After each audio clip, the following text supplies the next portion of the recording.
अस्सलाम वालेकुम। कैसे हैं आप सब लोग। आई होप कि आप सब लोग बिल्कुल ठीक होंगे, खुश होंगे, मज़े में होंगे और अल्हम्दुलिल्लाह मैं भी बिल्कुल ठीक हूँ।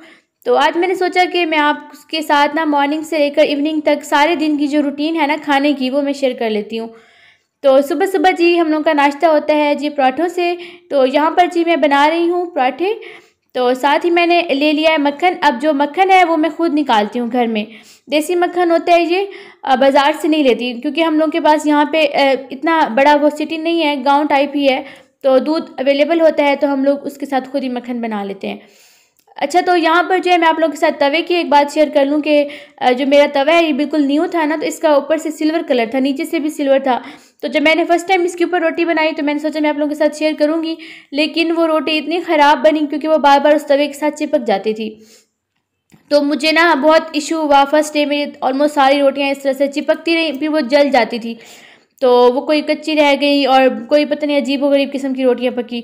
तो फिर मैंने अपनी सिस्टर से ये बात शेयर की तो उससे मुझे बताया कि जब ये तवा न्यू न्यू होता है ना तो इसको ऊपर थोड़ा सा ऑयल हमें लगा लेना चाहिए, तो फिर उससे ना रोटी चिपकती नहीं है।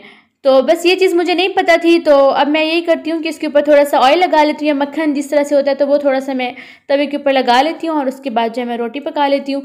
तो फिर जो है ना रोटी वो सही बनती है।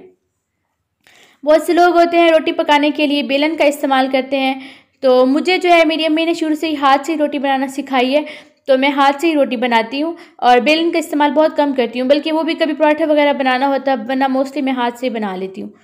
तो यहाँ पर जो है रोटी मेरी ऑलमोस्ट बन गई है। तो अक्सर रोटी जो है ना अंदर से कच्ची रह जाती है, तो मैं एक रुमाल को इस्तेमाल करती हूँ और उसके ऊपर से ना रोटी को थोड़ा सा प्रेस कर देती हूँ रुमाल से। तो उससे ये होता है कि रोटी जो है ना वो अंदर से भी पक जाती है। अब जी मैं इसके ऊपर लगा रही हूँ मक्खन। अच्छा, कुछ लोग होते हैं वो तवे के ऊपर ही मक्खन लगा लेते हैं या घी लगा लेते हैं। इस तरह से ये होता है कि पराठा जो है ना आपको बिल्कुल फ्राई हो जाता है। तो घी लगाना तो वैसे भी सेहत के लिए ठीक नहीं है, तो हम लोग मक्खन लगाते हैं। तो मेरी आंटी कहती हैं कि मक्खन जो है ना वो तवे के ऊपर लगाएं और फिर जब हम रोटी को पलटते हैं ना तो फिर जो है ना वो मक्खन की सारी तासीर ख़त्म हो जाती है, वो गर्म हो जाता है।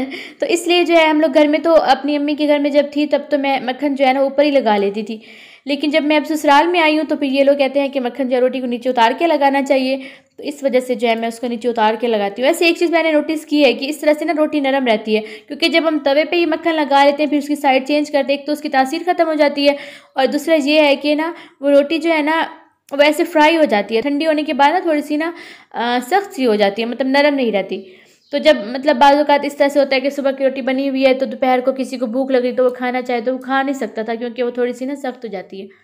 तो इस तरह की जो रोटी होती है वो फिर एंड तक नरम ही रहती है।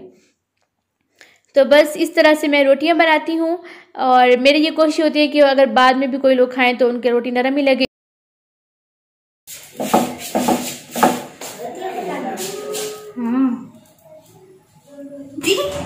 कुछ बोलो। ये रोटी है और ये पक रही है और फिर इसको खाएंगे। तुम्हारा तावा भी खाएगा। तो अभी छोटा है। तुम्हारा नाम क्या है? मेरा नाम उस्मान है। और कुछ नहीं। अब कुछ नहीं? कुछ और कह दो। नहीं, ये पक गई है। पक गई है? और ये उतारनी है। नहीं, अभी थोड़ी सी रहती है। थोड़ी सी। ये जी मेरी जो है भाभी का बेटा था। तो यहाँ पर जो है वो बच्चे जब आते हैं हमारे घर में तो मुझे देख रहे होते हैं कि रिकॉर्डिंग हो रही है, कैमरा ऑन है और साथ साथ काम हो रहे हैं, तो उनको बड़ा खुशी होती है, उनका दिल करता है कि ना वो भी कैमरे के अंदर आए। तो फिर बार बार मुझसे पूछते हैं कि निगत आपी ये वीडियो आप कब अपलोड करेंगी, कब अपलोड करेंगी। मुझसे भी पूछते भी रहते हैं, अभी तक अपलोड नहीं की, अभी तक अपलोड नहीं की, अभी तक आई तो नहीं है। तो खैर, अब यहाँ पर जो है ये मेरी ऑलमोस्ट आई थिंक तीसरी रोटी है जो मैंने बनाई है। तो हमारे घर में ज़्यादा लोग होते नहीं हैं, बस हम 3 लोग होते हैं। तो फिर मैं 4 रोटियाँ बनाती हूँ, 2 रोटियाँ अब्बू खा लेते हैं और एक आंटी और एक मैं खा लेती हूँ। तो बस ये 4 रोटियाँ बनाते हैं। छोटी सी फैमिली है, कभी कभार कोई आ जाए तो फिर ज़्यादा बन जाती हैं। तो बस यहाँ पर जो है रोटी जो है मैं इतनी गोल तो नहीं बनाती प्रॉपर जिस तरह से गोल रोटियाँ बनाती हैं हमारी अम्मियाँ, लेकिन मैं कोशिश करती हूँ कि जब तक वो तवे पे जाती है ना फिर मैं वहाँ पे उसको टेढ़ा मेढ़ा करके ना सेट कर लेती हूँ, उसको गोल कर लेती हूँ। तो बस ये रोटी मैंने बना ली है। तो अब मैं बाकी सामान जो है जल्दी जल्दी उसको समेटने वाली करूँगी और साथ साथ जो है मैं अपना काउंटर भी जो है किचन का शेल्फ जो है उसको भी क्लीन करती रहूँगी ताकि ना ज़्यादा मैस ना क्रिएट हो। तो जब तक रोटी पकेगी तब तक ये देखिए मैं सारी सफाई भी कर लूँगी और साथ साथ लास्ट रोटी है तो ये भी बन जाएगी। और ये देखें जी, अब यहाँ पे जो छाबी पड़ी हुई है वो बड़ी प्यारी सी कलरफुल सी है। ये भी मुझे मेरी आंटी ने दी थी। तो हमारे यहाँ इस तरह की छाबियाँ यूज़ करते हैं, प्लेट्स वगैरह में नहीं लेते। उनका ख्याल है कि इसके अंदर जो है ना वो रोटी सही रहती है। और वैसे भी प्लेट्स में ना वो नीचे से जब गर्म होती है ना, वो जो नीचे प्लेट के ऊपर रखते हैं तो उसका जो पानी निकलता है ना उससे वो गीली हो जाती है। तो ये इस तरह की मटेरियल से बनी होती हैं कि इनमें अगर रोटी रखें भी ना तो अगर वो गर्म है तो वो थोड़ी सी ठंडी होती है, उसका पानी भी निकलेगा ना तो वो इतना ज़्यादा जो है उसके ऊपर असर नहीं होगा, रोटी गीली नहीं होगी। तो बस इस तरह से मैंने जल्दी जल्दी से रोटियां बना ली थी। और साथ ही जो है मैं नाश्ते में, अगर हमारे घर में दही पड़ी होती है तो दही हम सर्व कर देते हैं, नहीं तो फिर चटनी बना लेते हैं। दही के साथ ही वो चटनी भी हम दही वाली ही खाते हैं। कुछ लोग होते हैं ना वो ड्राई चटनी यूज़ करते हैं, तो हम लोग इस तरह से नहीं करते। हम लोग मतलब मुझे अच्छी लगती है वैसे, उसके अंदर नमक थोड़ा सा ज़्यादा डाला हो, खुश्क चटनी अच्छी लगती है। लेकिन जो है ना दही के साथ जो अंदर दही के अंदर जो चटनी का मटेरियल मिक्स कर देते हैं ना उसका तो मज़ा ही कुछ और होता है। तो ये जो मक्खन है ये अभी ताज़ा ताज़ा ही निकला हुआ था एक दिन पहले का। तो फिर ना फ्रिज में जब रखा ना तो वो काफ़ी जम गया था, इस वजह से मुझे इसके साथ थोड़ी सी कुश्ती खेलनी पड़ गई थी। इसको जब तोड़ रही थी तो वो मुश्किल हो रही थी। तो बस यहाँ पर जो है लास्ट रोटी भी बन गई है और अब मैं जल्दी से जो है रोटियाँ बना ली हैं, मैंने उनको हॉट पॉट में रख दूँगी। और अब मैं जल्दी से मटेरियल तैयार करूँगी ऑमलेट बनाने के लिए क्योंकि अब नाश्ते के लिए दो चीज़ें चाहिए होती है ना, एक पराठे और दूसरा कुछ और भी होना चाहिए, चटनी वगैरह भी हो जाए, ऑमलेट वगैरह हो तो उनको ऑमलेट वगैरह के साथ हम खा सकें। तो यहाँ पे ऑमलेट के लिए जो मैंने मटेरियल लिया है उसमें धनिया ले ली है, हरी मिर्चें ले ली हैं, टमाटर ले लिया है और प्याज ले लिए हैं। अब आप लोग कहेंगे जी टमाटर आप लोग बहुत यूज़ करते हो, भाई हमें टमाटर अच्छे लगते हैं। और दूसरा ये कि घर में जो भी वेजिटेबल्स अवेलेबल होती है मैं तो सारी डाल देती हूँ ऑमलेट में, कि हर एक का जो है ना वो अलग अलग से टेस्ट आता रहे। तो यहाँ पर जो है मैं जल्दी जल्दी से प्याज काट लूँगी। अच्छा ये जो मेरा कटिंग बोर्ड है ना, अब आपको नज़र आ रहा होगा इसके ऊपर ना एक पेज सा लगा हुआ है। तो ये एक ना प्लास्टिक की रैपिंग में था, प्लास्टिक पेपर था कोई, तो उसकी रैपिंग में था, जैसे शॉप पर नहीं चढ़े होते लेमिनेशन के लिए, इस तरह से था। तो शुरू में इतना टाइट था कि मुझे लगा कि मुझे उसको काटने की ज़रूरत ही नहीं है, तो मैं उसके समेत भी वेजिटेबल्स जो है यहाँ पर काट सकती हूँ, उसको अलग करने की ज़रूरत नहीं है। लेकिन जब मैंने बार बार उसके ऊपर वेजिटेबल्स कट की ना तो वो शॉपर कट गया, तो वो अलग अलग हो रहा था। इस समय मैंने जब ऑमलेट में डाला ना तो मुझे लगा कि शॉपर का थोड़ा सा पीस के अंदर चला गया, तो फिर मैंने उसको निकाला जल्दी जल्दी से और उसके बाद जो मैंने इसका कवर हटा दिया।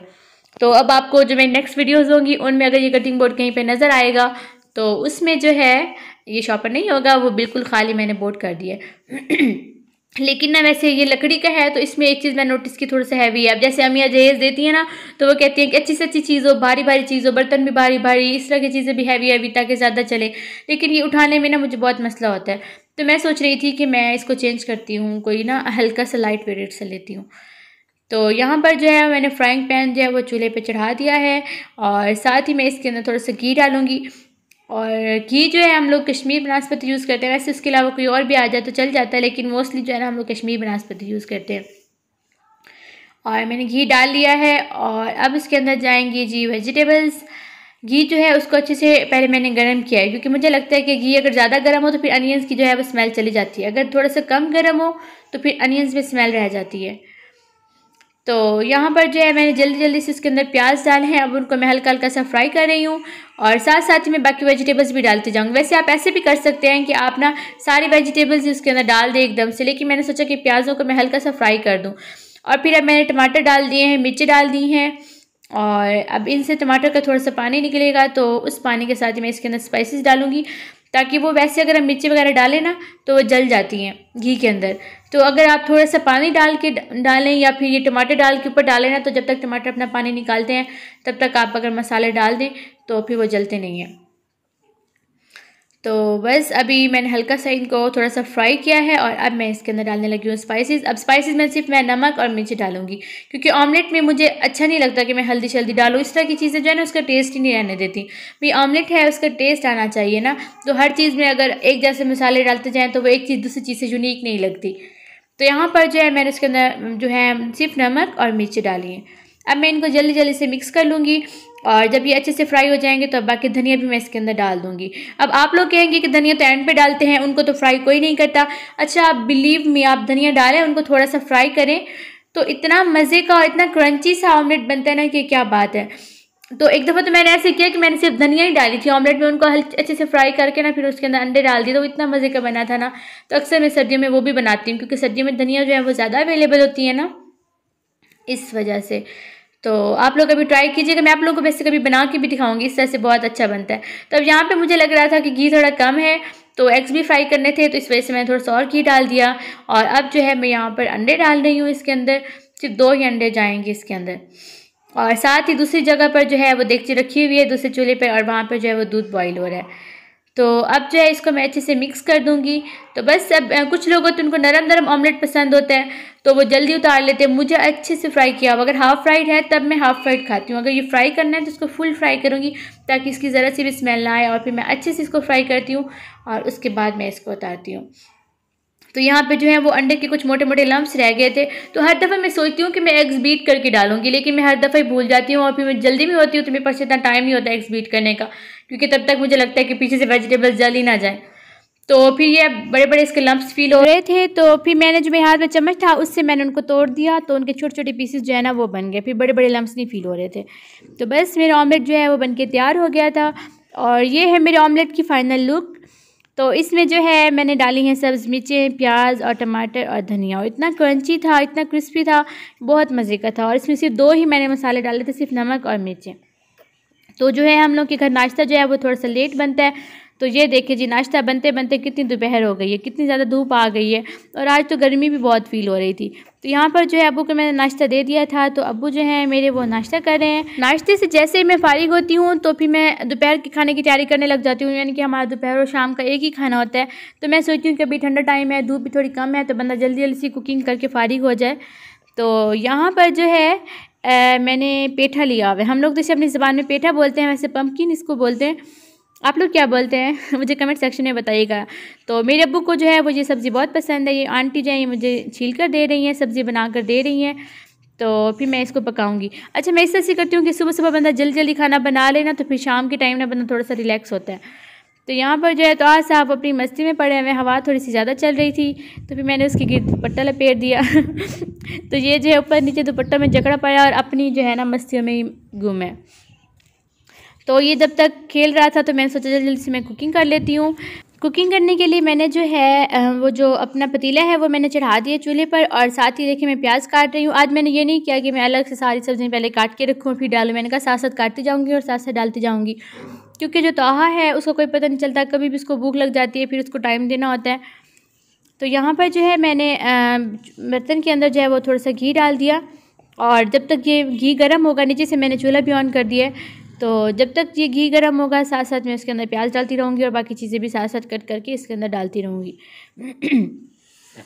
तो ये देखें जो मेरे पास प्याज कटे हुए पड़े थे वो मैंने डाल दिए, और बाकी जो है वो मैंने सोचा कि वो मैं बाद में आहिस्ता आहिस्ता काट के साथ साथ डालती रहूँगी। तो आज जो है वो मैं नॉर्मल रखती हूँ। अच्छा, सब्ज़ी पकाने के लिए हमेशा जो है ना मैं फ्लेम बिल्कुल कम रखती हूँ। मेरी अम्मी ने मुझे ये बात सिखाई है कि सब्ज़ी जो है वो कम से कम फ्लेम पे पकाई जाए तो बहुत मज़े की बनती है। अच्छा, वैसे ना पेठे का हलवा भी बनता है, तो कुछ लोग जो हैं वो उसको स्वीट डिश बनाने के लिए यूज़ करते हैं, इसका हलवा बनाते हैं, वो भी बहुत मज़े का बनता है, बहुत यमी सा। और कुछ लोग जो होते हैं वो इसको नमकीन पकाते हैं, और ऐसे ना बहुत से लोग होते हैं वो उनकी शिकायत होती है कि हमारे बच्चे जो है वो नहीं खाते। अच्छा, बिलीव मी, मैं भी पहले नहीं खाती थी ये नमकीन सालन, इसका बस हलवा खाती थी, और इसका सालन मैंने कभी नहीं खाया था। तो यहाँ पे मैं ससुराल में जब आई तो यहाँ पर जो है इन लोगों को बहुत पसंद था ये चीज़ें। अच्छा, मेरे जो अब्बू हैं ना उनको मतलब बाकी जो आलू होते हैं, मटर शटर, इस तरह की सब्ज़ियाँ उनको नहीं पसंद। उनका ख्याल है कि वो सब्ज़ियाँ जो है ना वो ख़राबी मचाती हैं, तो वो जो है वो पेठा खाना पसंद करते हैं, कद्दू खाते हैं, तोरियाँ खाते हैं। वो कहते हैं ये सब्ज़ियाँ जो होती हैं ना वो ठंडी होती हैं, तो इनकी तासीर अच्छी होती है, ठंडी तासीर होती है, तो ये स्टमक को कोई प्रॉब्लम नहीं करती। तो इस वजह से ना वो लोग इस तरह की सब्ज़ियाँ बहुत शौक़ से खाते हैं। अच्छा, मैं जब थी तो अपने घर में मैं भी नहीं खाती थी। यहाँ पे जो है हर दूसरे दिन मुझे कद्दू खाने को मिल रहे हैं, तोरियाँ बन रही हैं, ये पेठे बन रहे हैं, बैंगन बन रहे हैं, पेड़ियाँ बन रही हैं टींडे बन रहे हैं। तो ये सब्ज़ी हम तो नहीं खाते, लेकिन ये ना बहुत इनकी तासीर अच्छी होती है, ठंडी होती है, बजाय इसके कि आप आलू खाओ, मटर खाओ, वो चीज़ें जो होती हैं ना वो ख़राब करती हैं स्टमक को। तो फिर जो है मैं यहाँ पे आई तो फिर मैंने पकाना जो है वो स्टार्ट किया। तो अब मैं अपने हिसाब से पकाती हूँ, थोड़ा सा अच्छा करके, मज़े का करके, ताकि फिर खाने का भी दिल करे। तो अगर आपके बच्चे जो हैं वो नहीं खाते पेठे का सालन, तो आप मेरे वाले तरीके से बनाएं और उनको खिलाएं। आई होप कि उनको बहुत अच्छा लगेगा। तो आप ये सब्ज़ियाँ जो है ना अपने बच्चों को खिलाया करें, उनको आदत डालें बचपन से इस तरह की सब्ज़ियाँ खाने की, क्योंकि ये हेल्दी होती हैं, और ना जो फास्ट फूड है उनसे तो काफ़ी बेहतर होती हैं। जो आलू हैं वो भी कोई इतने अच्छे नहीं होते हमारी सेहत के लिए। हम आलू बड़े शौक़ से खाते हैं, हमारे बच्चे भी आलू बड़े शौक़ से खाते हैं, तो वो जो है ना वो गैस करते हैं। तो खैर यहाँ पर जो है प्याज जो है मेरे हल्की से ब्राउन हुए थे, बिल्कुल मैंने उनको ब्राउन नहीं किया था। तो लाइट ब्राउन करके उसके अंदर जो है मैंने टमाटर मिर्ची डाल दी थी, और जैसे मैंने टमाटर डाले तो टमाटरों ने अपना पानी छोड़ना था, तो साथ ही मैंने मसाले डाल दिए। अब मसालों में मैंने सिर्फ नमक डाला था, मिर्ची डाली थी, हल्दी डाली थी और धनिया पाउडर डाला था। तो बस अब इनको मैं अच्छे से भून लूँगी। जैसे ही मुझे लगेगा कि ऑयल जो है वो थोड़ा सा निकलने लगा है और इनकी भुनाई जो है वो अच्छे से कंप्लीट हो गई, तब मैं इसके अंदर डाल दूँगी सब्ज़ी। तो अब ये देखें जी, अब मुझे याद आया कि मैं लाइट ऑन कर लेती हूँ क्योंकि मेरे ऊपर लगी हुई है बर्नर के ऊपर लाइट। तो फिर मैंने लाइट ऑन कर लिया। अब ये प्यारा सा चमकने वाला सालन आपको नज़र आ रहा है। तो यहाँ पर जो है मैंने आपको दिखाया है कि घी जो है वो मुझे नज़र आने लग गया था, वो साइड पे निकल आया था। तो अब मैं इसके अंदर डाल दूँगी सब्ज़ी। अच्छा, मैं इस तरह से करती हूँ कभी कभी कि ना सब्ज़ी के ऊपर नमक डालती हूँ, बाकी चीज़ें मसाले में पहले डाल देती हूँ, नमक जो है वो सब्ज़ी के ऊपर डालती हूँ। तो कुछ लोग जो होते हैं वो मसाले के अंदर ही डाल देते हैं। तो मेरी कज़न मुझे बता रही थी कि मसाले के अंदर नहीं डालना चाहिए नमक, ऊपर सब्ज़ी जब डालें तब उसके ऊपर डालना चाहिए। पता नहीं उसका कोई टेस्ट चेंज हो जाता है, पता नहीं क्या होता है। लेकिन खैर मैं तो दोनों काम कर लेती हूँ। मुझे बस ये होता है कि मुझे बाद में भूल ना जाए, तो जैसे मुझे सब्ज़ी के तो टाइम पे याद आता है मैं तब डाल देती हूँ, मसाले के ऊपर डालना मैं तब डाल देती हूँ। तो यहाँ पर जो है ये देखिए आँच मैंने बिल्कुल स्लो रखी हुई है और इस स्लो आँच पे मैं इसको पकाऊंगी। मुझे इसके अंदर कोई पानी वगैरह डालने की ज़रूरत नहीं है, बिल्कुल भी मैंने वाटर ऐड नहीं किया। थोड़ा सा मैंने डाला था, वो भी मसाले के टाइम पे, ताकि मेरी जो मिर्ची है और मसाले जो हैं वो जले ना। तो अब मैंने सब्ज़ी डाल दी है। अब ये पेठा तो वैसे ही इस तरह की सब्ज़ी है कि इसके अंदर काफ़ी पानी होता है ऑलरेडी। तो ये देखिए मैंने अभी इसको थोड़ा सा ही घुमाया है तो ये कितने नरम लगने लग गए हैं। पहले जो है वो बिल्कुल इस तरह से फील हो रहे थे कि सख्त सख्त से, तो अभी हल्का हल्का जो है ना इनका पानी ये देखिए निकलने लग गया है। तो अब इस तरह से मैंने इसको बिल्कुल स्लो आंच पे जो है ना मैंने इसको पकाना है। अब मैंने इसे 2 मिनट रखे और ये देखिए कितना इसका पानी निकला है। तो बस इस तरह से कोशिश करनी है कि सब्ज़ी जो है वो अपने ही पानी के अंदर गल जाए। तो इससे ये होता है कि सब्ज़ी जो है उसकी तासीर जो है वो वैसी की वैसी रहती है, वो बिल्कुल चेंज नहीं होती। लेकिन अगर आप हाई फ्लेम पे पकाएंगे तो इससे ये होगा कि सब्ज़ी का पानी जो है वो जल्दी खुश्क हो जाएगा, सारा वाटर जो है उसके अंदर से इवेपोरेट हो जाएगा और साथ ही जो अच्छे वाले मिनरल्स हैं वो भी साथ लेकर उड़ेगा। और आपको फिर बाहर से जो पानी वो डालना पड़ेगा तो उसमें वो वाले मिनरल्स तो नहीं होंगे ना जो वेजिटेबल के अपने होते हैं। तो इस वजह से कोशिश क्या करें कि सब्ज़ी को उसके अपने ही पानी में जो है ना गलाने की कोशिश किया करें, ताकि आपके जो ज़्यादा से ज़्यादा मिनरल्स हैं वो उसके अंदर ही रहें, आपको उसको खुश्क ना करना पड़े। तो बस इसको मैंने कवर कर दिया था और हल्की आंच में ये पक रही है। और साथ साथ जो है मैंने धनिया काट लिए हैं ताकि जो है एंड पे मैं इसके अंदर डाल सकूँ। धनिया को मैंने एक डोंगी में डाल के रख लिया था और फिर जो है मैंने जल्दी जल्दी से सारा किचन जो है वो समेट लिया और बर्तन वगैरह जो रह गए थे वो मैंने सोचा मैं धो लूँ, क्योंकि सब्ज़ी जो है अब ये अलग मैंने इसको हल्की आंच में रख दिया है तो मुझे इसकी टेंशन नहीं कि अब ये नीचे से जलेंगी नहीं। तो फिर अब मैं जल्दी जल्दी से जो है अपने बाकी सारे काम समेट लूँगी। ये जो बिखेरा वगैरह जो भी था तो वो मैं सारा जो है समेट के बर्तन वगैरह सारे धो लूँगी और फिर मैं साथ में बाकी भी अपने घर के काम करती रहूँगी। लाइक त्योहार हो रहा था उस टाइम पे, तो उसको मैंने जाके उठाया और उसको फीड वगैरह करवाया और बाकी जो छोटे मोटे बर्तन वगैरह रह गए थे उनको मैंने समेट लिया। और बस इस तरह के जो भी काम थे, क्योंकि अब सब्ज़ी मैंने रख दी है ना तो मुझे अब टेंशन नहीं है। अब जो दिन में बाकी काम है वो मैं करती रही थी, बाहर के भी और किचन के भी, और साथ साथ जो है थोड़ी थोड़ी देर तक इसको भी मैं चेक करती रही थी।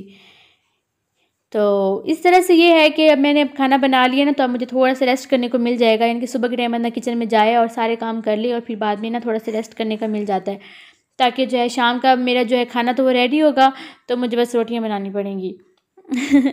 तो बीच में जो है ना रेस्ट का टाइम निकल आएगा, वरना धूप के टाइम जब हम किचन में आते हैं ना तो यहाँ पे मेरा किचन इस साइड पे है कि असर टाइम यहाँ पे बहुत धूप होती है तो फिर काफ़ी गर्मी फील होती है। तो इस वजह से मेरी कोशिश होती है कि मैं सुबह सुबह जो है ना कुकिंग कर लूँ दिन की भी। अभी ये देखिए ये मैंने थोड़ी देर तक इसका ढक्कन उतारा तो अब कितना पानी आपको नज़र आ रहा है। जो पेठा होता है उसके अंदर वैसे भी काफ़ी पानी होता है, तो ये देखिए हल्की आंच से पक रहा है ना तो अपना पानी साथ साथ रिलीज़ कर रहा है। तो मैंने जब ढक्कन उसका बंद किया तो जो स्टीम कलेक्ट हो जाती है इसके अंदर, उसी स्टीम के अंदर ही जो है ये पक जाता है अच्छे से। तो यहाँ पर जो है ये देखें किचन मैंने ऑलमोस्ट सारा क्लीन कर लिया है और यहाँ बस ये मेरी लाइट्स लगी हुई हैं ये बिल्कुल मैंने बर्नर के ऊपर लगवाई हैं ताकि सम टाइम बंदा कुकिंग कर रहा होता है ना तो सही से पता नहीं चलता, तो वो ऑन होंगी तो सही पता चलेगा कि खाना की कंडीशन क्या है। तो अब की बात जब मैंने बर्तन के ऊपर से ढक्कन हटाया तो मुझे लग रहा था कि सब्ज़ी जो है मेरी वो ऑलमोस्ट रेडी हो चुकी है। ये देखिए इसने अपना जो है वो घी भी छोड़ दिया है साइड से। तो अब कुछ लोगों को इस कंडीशन में ये अच्छी लगती है कि जो हर पीस है वो अलग अलग से फील हो रहा हो। तो अगर आप लोगों को इस तरह से अच्छी लगती है तो आप इसको फ़ौरन से उतार लें। अच्छा मुझे जो है वो इस तरह की सब्ज़ी अच्छी लगती है, जैसे हम शलजम का साग नहीं बनाते उसको बिल्कुल मैश कर देते हैं अंदर। तो मैंने जो है वो चम्मच से ना इसको अच्छे से ना वो ब्लेंड कर लिया था ताकि ना ये बिल्कुल एक एक दाना ना फील हो, बल्कि वो ऐसे लगे जैसे साग होता है। तो मुझे उस तरह से अच्छा लगता है ताकि वो ज़्यादा ड्राई हो और ज़्यादा जो है ना उसके अंदर से पानी निकला हुआ वो खुश्क खुश्क सा हो। लेकिन देखिए फ्लेम जो है वो एंड तक मैंने इसका लो ही रखा है। अब मैं चम्मच को इसके अंदर ज़ोर ज़ोर से इस तरह से चलाऊँगी ताकि ये जो बिल्कुल मिक्स हो जाए। तो इस तरह से नहीं करना आपने कि आप बीटर इसके अंदर चलाने लग जाओ जिस तरह से मैं करती थी पहले, तो उससे बिल्कुल पतला हो जाता है और बिल्कुल ब्लेंड हो जाता है। तो आप जब चम्मच से करेंगे तो कुछ जो पीसेज हैं वो एज इट इज़ रहेंगे, कुछ जो है वो मिक्स हो जाएंगे। तो इस तरह से बहुत अच्छा सा और यम्मी सा सालन बनेगा। अच्छा, अगर आपकी फैमिली बड़ी है ना तो फिर आप इस तरह से ड्राई तो नहीं यूज़ कर सकते, क्योंकि ये तो बिल्कुल देखिए मैंने कितना सा डाला था सारा पेठा और ये बिल्कुल थोड़ा सा सालन बना है। तो अगर आपकी फैमिली बड़ी है तो आप इसके अंदर थोड़ा सा अगर शोरबा रखना चाहते हैं तो वो रख लें, या फिर आप इसके बड़े बड़े पीसेस रहने दें ताकि उससे ये होगा फिर ज़्यादा ड्राई नहीं होगा। मैंने जब उनको छोटा किया पीसेस को तो फिर उनके अंदर से भी जो पानी निकला वो भी मैंने फिर ड्राई किया। तो इस तरह से मैंने इसके अंदर धनिया डाल दी थी और थोड़ी देर के लिए मैंने इसको दम पे रख दिया था। तो अब जो है मैंने दम निकाल दिया है और ये देखें जी, ये मैंने इसको मिक्स कर दिया अच्छे से। तब ये मेरी सब्ज़ी जो है ये बिल्कुल रेडी हो गई है।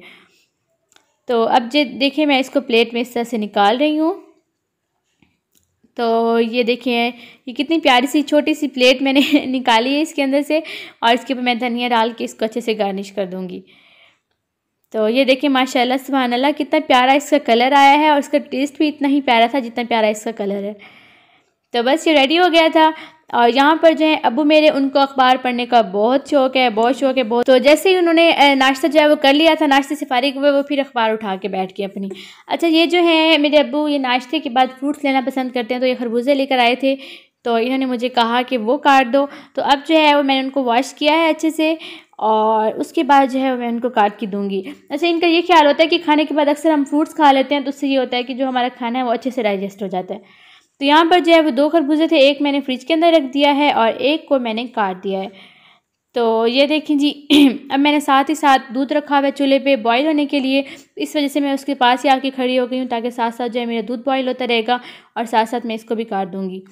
तो दूध जो है यहाँ पे थोड़ा सा बॉईल हुआ तो मैंने जल्दी से जो है इसका फ्लेम जो है वो कम कर दिया था और मैं साथ ही खड़ी हूँ उसके। तो जैसे मुझे फील हो रहा है साथ साथ दूध बॉईल हो रहा है, मैं साथ साथ उसको भी छेड़छाड़ कर रही हूँ और इधर से भी साथ साथ मैं जो है खरबूजा भी काट रही हूँ। तो बस ये है हमारा नाश्ता, और नाश्ता करते करते इतनी लेट हो जाती है कि बस मैं क्या बताऊँ। तो अभी हमारे 11 बज गए। बंदा जितनी जल्दी भी उठे सुबह सुबह उठ के ये होता है कि बंदा पहले सफाइयाँ कर ले अच्छे से, तो फिर सफाइयाँ करते हैं, फिर उसके बाद जो है वो फिर नाश्ता करते हैं। फिर नाश्ता बनाते बनाते किचन में जैसे मैंने दोपहर का खाना भी बना लिया और साथ ही दूध बॉईल कर लिया, तो बस बंदा किचन में ही रहे ना तो 12-1 तो यहीं पर बच जाते हैं जितनी भी कोशिश कर लें। तो यहाँ पर जो है मैंने उनके लिए खरबूजा जो है वो काट दिया था और इसके अंदर से बीज है। अच्छा, कुछ लोग होते हैं वो बीज को रख देते हैं, फिर उनको खुश करते हैं और फिर उसके अंदर से ना छोटे छोटे से जब फारिग टाइम हो ना तो उसकी गुलियाँ निकालनी बैठ के और खाना। तो हमारे यहाँ जो सबसे वेला बंदा होता है ना उसका ये काम होता है तो हम लोग भी जब पहले फारिग होते थे कभी कभी, तो फारिग टाइम में ये इसका एक गुठली इसको पहले खुश करते थे ना अच्छे से। तो जब ये खुश्क हो जाती थी ना फिर इसको अपने पास लेकर बैठना, एक एक बीज ऊपर से उतारते रहना, फिर उसको छीलना, उसके अंदर से छोटा सा एक दाना निकलता था वो खाना, फिर अगला करना, फिर अगला। तो जो बंदा बीज खाता था ना, जाहिर सी बात उसका दिमाग भी मसरूफ़ है, उसके दोनों हाथ भी मसरूफ़ है क्योंकि दोनों हाथों से उसने बीज निकालना है, तो उससे खाना है, उसका मुंह भी चल रहा है। तो हमारे यहाँ ना उस बंदे को कहते थे भाई तुम बड़े वेले हो तुम सबसे वेले बंदे हो जो ये काम कर रहे हो। तो फिर वो पहले ज़माने में ना मेरी अम्मी तो मतलब पहले ये करती थी कि उस बीज को पहले पानी के अंदर भिगो के रखना थोड़ी देर, फिर जब वो भिगो के पड़ा जाता था तो फिर वो थोड़ा सा नरम हो जाता था, फिर उसके अंदर जो गूदा होता था ना वो निकाल लेती थी और खाली बीज जो है ना वो अलग करके रख लेती थी। फिर उनको खुश करते थे, फिर उसको एक डब्बी में डाल के रखना, फिर जब फारिग होना उनको बैठ के खाना। तो भाई आजकल किसी के पास इतना टाइम नहीं है, मेरी अम्मी भी आजकल इतनी वेली नहीं होती तो अब हम जो है उसको फिर फेंक ही देते हैं, इतना नहीं करते। लेकिन पहले जो है मुझे अपने बचपन की याद आ गई कि पहले हम लोग ये काम बहुत करते थे। तो बस जी अब्बू की जो है वो खरबूजों वाली ट्रे जो है वो रेडी हो गई है। अब ये मैं लेकर जा रही हूँ उनके पास, अभी भी वो अखबार ही पढ़ रहे हैं। अच्छा, उनको ना पॉलिटिक्स में बहुत इंटरेस्ट है। ये देखें जी तोहा यहाँ पे लेटे हुए अपने झूले के अंदर, और मैंने यहाँ से थोड़ा सा कपड़ा हटाया तो ये उठा पड़ा था। तो ये देखिए मैं इस तरह से झूला बना देती हूँ, इसका दुपट्टे का ना एक साइड से गिरा लगा दी दोनों साइड से दुपट्टे के, और उसके अंदर जो है ना मैं इसको सुला देती हूँ। तो फिर यहाँ पे ये मज़े सोया रहता है, इसको ये भी फील होता है कि मैं जैसे गोद में हूँ, क्योंकि दोनों साइड से ना इसको प्रोटेक्शन फील होती है।